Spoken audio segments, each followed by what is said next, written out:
اعوذ باللہ من الشیطان الرجیم، بسم اللہ الرحمن الرحیم۔ پارہ نمبر 13 پڑھ رہے ہیں ہم، سورہ رعد چل رہی ہے، اس کا 10واں رکوع ہے۔ بسم اللہ الرحمن الرحیم۔ وَيَقُولُ الَّذِينَ كَفَرُوا، اور کفار کہتے ہیں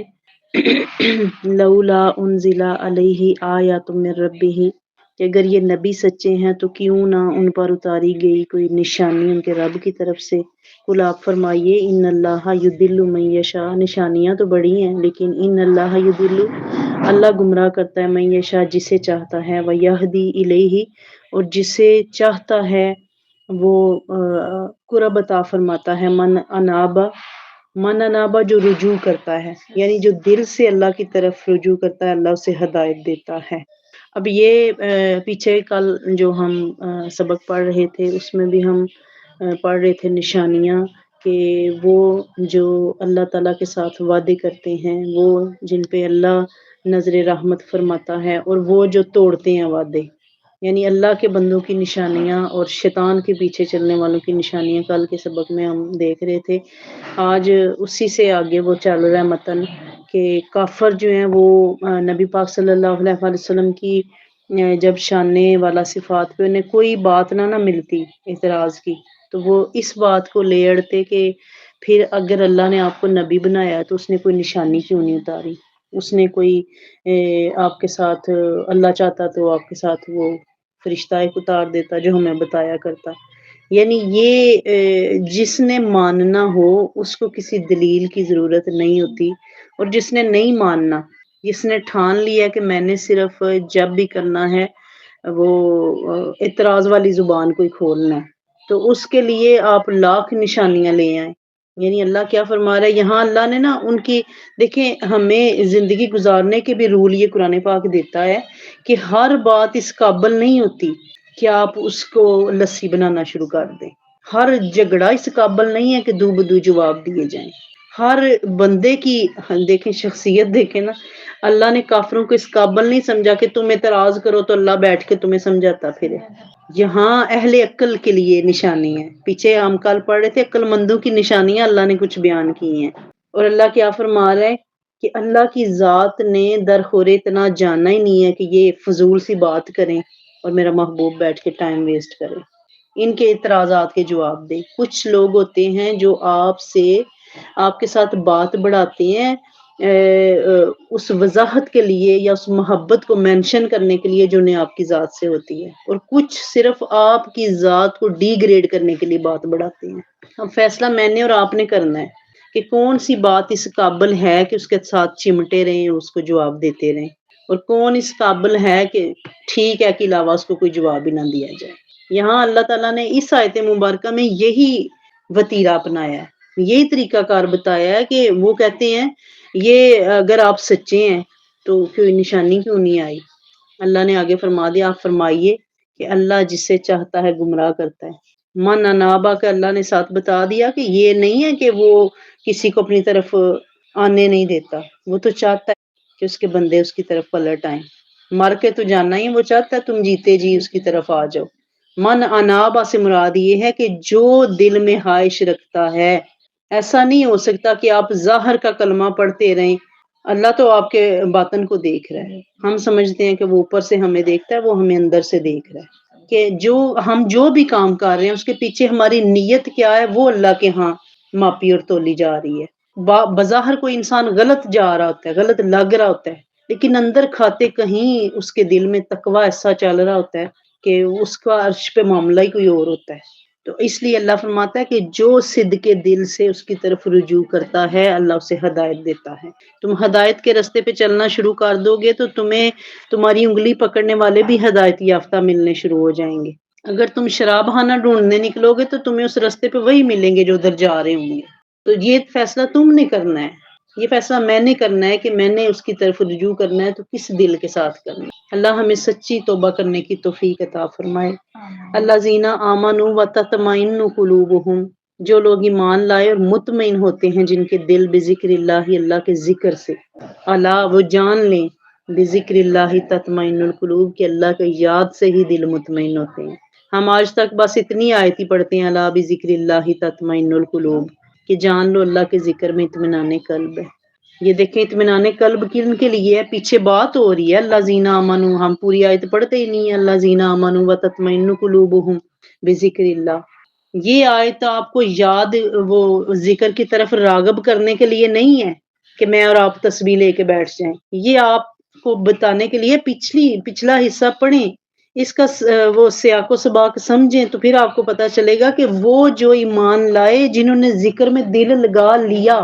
یعنی یہ آیت پڑھ کے میں اور آپ تسبیح نہیں پکڑیں گے، اگر ہم ذکر کر رہے ہیں تو اللہ ہمیں بتا رہا ہے کہ اگر تم اس کے ذکر میں دل لگا چکے ہو، تم اللہ کے ذکر میں دل لگا لو، سکون و اطمینان تمہارے اندر دل لگا لیں گے. بڑے اللہ کے بندے ایسے ہوتے ہیں، بڑے بڑے سخت معاملات میں ہوتے ہیں، یقین کیجئے ایسا سا زندگی میں فیڈ اپ کرنے والا مرحلہ آتا ہے کہ بندے کو نماز بھول جاتی ہے، لیکن اللہ کے ایسے بھی بندے نظروں سے گزرتے ہیں کہ جنہیں تکلیف آتی ہے تو سب سے پہلے وہ نماز کی طرف راغب ہوتے ہیں. یہ وہ لوگ ہیں جن کے بارے میں اللہ فرما رہا ہے جو ایمان لائے پھر انہوں نے ذکر میں دل لگا لیا. ہم تو اس بات کے پیچھے لگے ہوئے ہیں کہ ذکر میں سکون ہے، یہ ان کی بات ہو رہی ہے جن کو مل گیا ہوا ہے سکون، جنہوں نے ہر حال میں اللہ کی رسی کو تھام کے رکھا، جن کو بھوک آئی ہے، دکھ آیا ہے، تکلیف آئی ہے، کوئی اپنا بچھڑ گیا ہے، کوئی چھوڑ گیا ہے، کسی پہ موت کا سایہ پڑ گیا، کسی پہ بیماری چھا گئی ہے، لیکن انہوں نے ہر حال میں رب سے اپنا ناطہ مضبوط رکھا ہے. ان کے بارے میں وہ ذات فرما رہی ہے کہ ہاں اللہ کے ذکر سے ہی دل مطمئن ہوتے ہیں. اللہ زینہ وہ لوگ آمنو جو ایمان لائے، وعملوا الصالحات جنہوں نے نیک اعمال بھی کیے، طوبی لہم وحسن مآب ان کے لیے خوشخبری ہے، انہی کے لیے اچھا انعام ہے. یعنی اللہ کی ذات کیا فرما رہی ہے کہ ایمان کے ساتھ اعمال صالحہ شرط ہے. جو ایمان لایا ہے اور پھر نیک اعمال بھی کرتا رہے، اب نیک اعمال بندہ کرتا رہے اور اس کا دل ایمان سے خالی ہے. کافر بھی بڑے اچھے کام کرتے ہوں گے، یہودی اور عیسائی بھی بڑے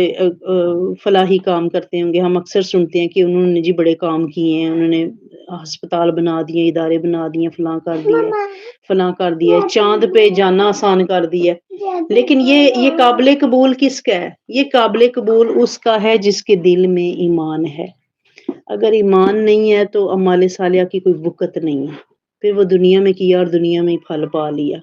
لیکن اگر اعمال صالحہ اکیلا کچھ نہیں ہے، لیکن اگر ایمان ہے اور ساتھ انسان نیک اعمال کرتا جا رہا ہے تو پھر وہ کہہ لیں اس کا وہ کہتے ہیں نا پانچونگی میں ہونا،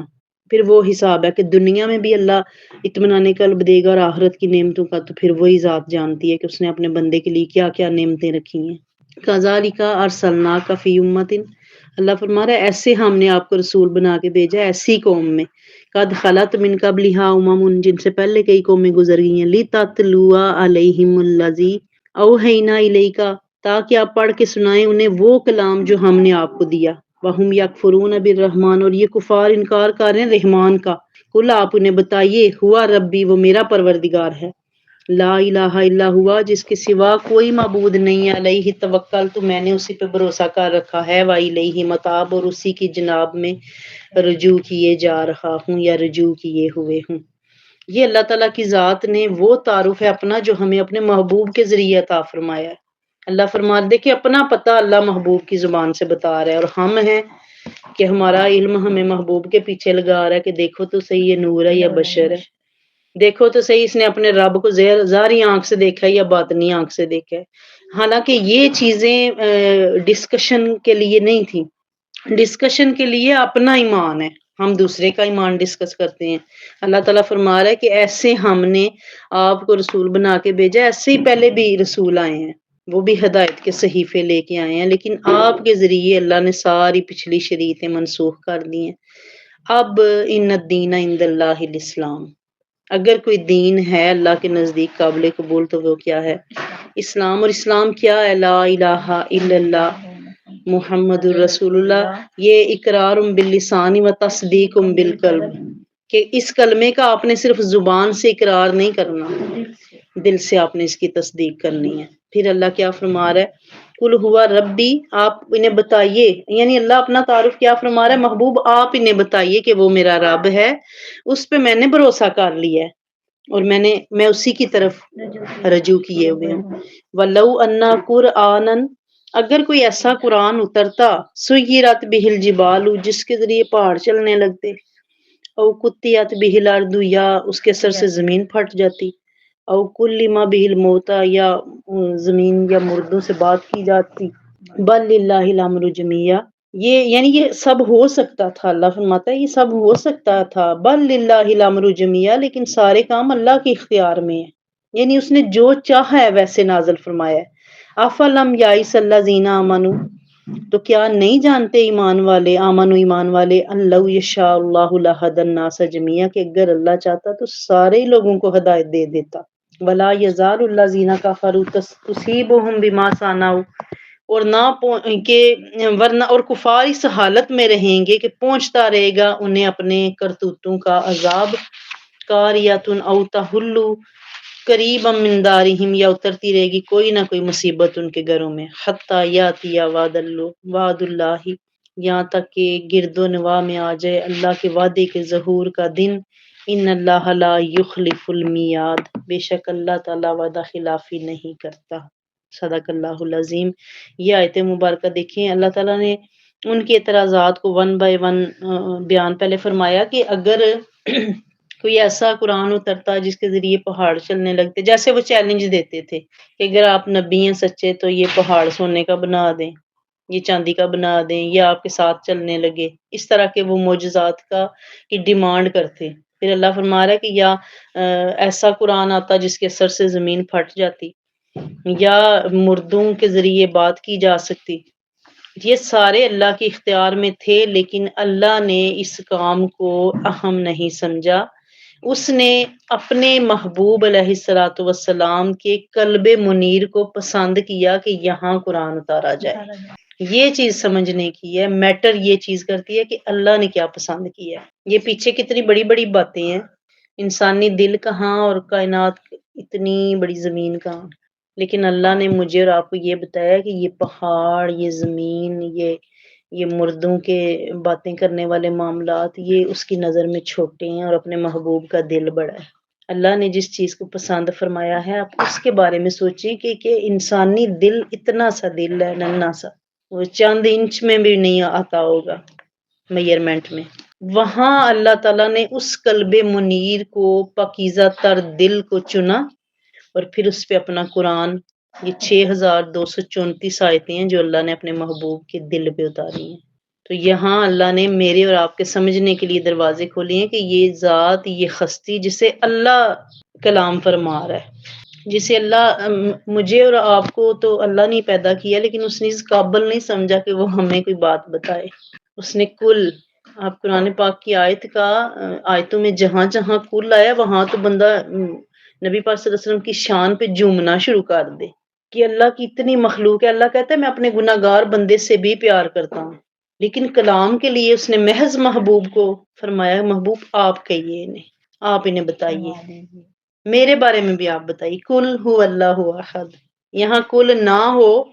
آیت کی وہ چاشنی نہیں رہتی، اللہ احد، پیچھے کل کو آپ چھوڑ کے کبھی پڑھیں تو صحیح، آپ کو مزہ ہی کوئی نہیں آئے گا، آپ کو یہ فیل ہوگا کہ یہ بات بتانے کے لیے بھی اللہ نے جس ہستی کو چنا ہے اس کا کیا مقام ہے اپنے رب کے ہاں، مقام محمود، جس کا وعدہ اللہ نے فرمایا ہے کہ میں قیامت کے دن ایک ہی بندہ ہوگا جسے مقام محمود دوں گا، کہ ہم آیت الکرسی میں پڑھتے ہیں کہ کسی کی مجال نہیں ہے کہ اس کے سامنے کھڑا ہو کے شفاعت کی بات کر سکے، اللہ، پھر آگے ہم پڑھتے ہیں اللہ باذنہ ہی، پہلے دماغ میں یہ بات آ گئی ہے کہ کوئی ہے ہی نہیں جو اللہ کے سامنے بات کرے، پھر اللہ نے ہمارا وہ رکھنا بند کیا، ہماری سوچ پہ پہرا لگایا، یہ کہہ کے اللہ باذنہ ہی، جسے اللہ اجازت دے گا، اور اللہ صرف ایک ہی بندے کو اجازت دے گا کہ وہ کھڑا ہو، مقام محمود ہے ہی ایک، اور وہ اللہ نے اپنے محبوب کے لیے منتخب فرمایا، اس محبوب کے لیے جس سے بات کر کے اللہ نے دنیا میں ہمیں کہا کہ محبوب آپ انہیں بتائیے آپ کا رب ایک ہے، وہ خود بھی بتا سکتا تھا، لیکن اس نے اپنے محبوب کے ذریعے کہلوایا، اور پھر ساتھ یہ بھی بتایا کہ وما ینطق عن الہوی ان ہوا الا وحی یوحی، کہ میرا محبوب اپنی خواہش سے کوئی بات نہیں کرتا، یہ وہ کہتا ہے جو اس کا رب اسے کرواتا ہے، یعنی محبوب کی زبان سے حق کے سوا کچھ بھی نہیں نکلتا۔ تو یہ اللہ تعالیٰ کی ذات فرماتی ہے کہ اہل ایمان کیا نہیں جانتے کہ اللہ چاہتا تو سب کو ہدایت دے دیتا، لیکن اللہ ایسا چاہتا نہیں ہے۔ اللہ یہ ساتھ یہ ہمیں بتاتا ہے کہ میں چاہتا ہوں، کاتب علی نفسہ الرحمہ، میں نے اپنی ذات کے بارے میں قسم کھائی ہے کہ میں نے رحم کرنا ہے، لیکن رحم کس بندے پہ کرنا ہے؟ وہ جو سرنڈر کرے گا، وہ جو اعتراف کرے گا، وہ جو یہ یقین رکھے گا کہ لا الہ الا اللہ محمد الرسول اللہ، کلمے کے سوا کہیں کوئی جائے امان نہیں ہے۔ یعنی ایسا نہیں ہو سکتا کہ ایک انسان کلمہ پڑھے اور اس کا معیار وقار اللہ کے ہاں اور ہو، اور جو نہیں پڑھتا اس کا اس کے برابر کر دیا جائے، یوں نہیں ہوگا، یہ تو زیادتی ہو جائے گی۔ پھر میں اور آپ ہی وہاں ہڑتال کر دیں کہ یا اللہ اس پہ نوازشیں، جس نے کلمہ ہی نہیں پڑھا، جو تجھے مانتا ہی نہیں ہے۔ تو اللہ نے اپنی طرف آنے کے لیے واحد شرط رکھ دی کہ جو ایمان لائے گا،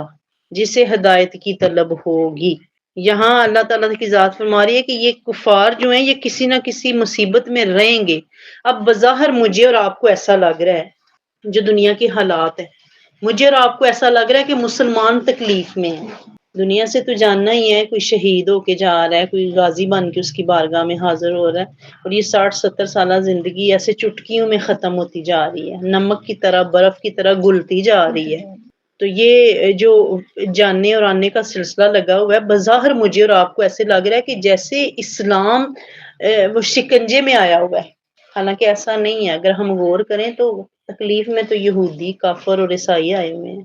وہ مسلمانوں کی جمعیت کو پارا پارا کرنا چاہتے ہیں،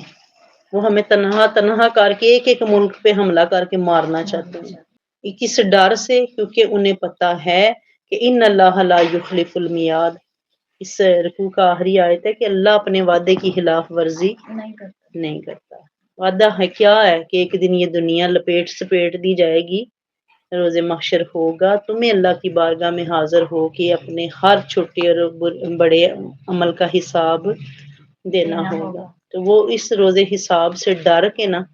تو وہ دنیا میں انہوں نے کھپ ڈالی ہوئی ہے کہ مسلمان کی توجہ بھی ادھر نہ جائے، وہ اسے روزی روٹی کے چکر میں اتنا پیس دو، اتنا ڈال دو کہ اس کو لالے پڑ جائیں گے۔ وہ فاقہ کش جو موت سے ڈرتا نہیں، ذرا روح محمد اس کے بدن سے نکال دو۔ یہ ان کی چال ہے کہ ان کو ایسا وہ بنا کے پیش کرو کہ تیل نہیں ملے گا تو کرو گے کیا؟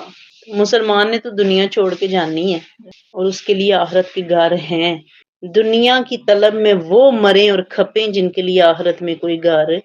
نہیں ہے۔ تو اللہ ہمیں سمجھ جانے کی توفیق عطا فرمائے، اللہ ہمیں اپنی ذات پہ پختہ ایمان رکھنے کی توفیق عطا فرمائے، اللہ ہمیں توکل کی دولت نصیب فرمائے، اللہ ہمارے لیے دنیا بھی آسان فرمائے۔ ہم تو اتنے کمزور ہیں، ہم اس کی بارگاہ میں یہی کہہ سکتے ہیں ربنا لا تؤاخذنا ان نسینا واخطانا ولا تحمل علینا اصرا کما حملته علی الذین من قبلنا ربنا ولا تحملنا ما لا طاقت لنا به، کہ مالک ہم پہ وہ بار نہ ڈال جس کو اٹھانے کی ہم میں سکت نہیں ہے، بس تو ہمیں واعف عنا واغفر لنا وارحمنا انت مولانا فانصرنا علی القوم الکافرین۔ یہ اتنی خوبصورت دعا اللہ نے ہمیں عطا فرمائی کہ ہم کچھ نہیں نہ کر سکتے، تو اس کی بارگاہ میں اپنی عاجزی کا اعتراف کر لیں تاکہ وہ ذات ہمیں معاف بھی کرے، ہم پہ رحم بھی فرمائے، کیونکہ اس کے سوا کوئی بخشنے والا، کوئی مہربان نہیں ہے۔ وما علینا الا البلاغ۔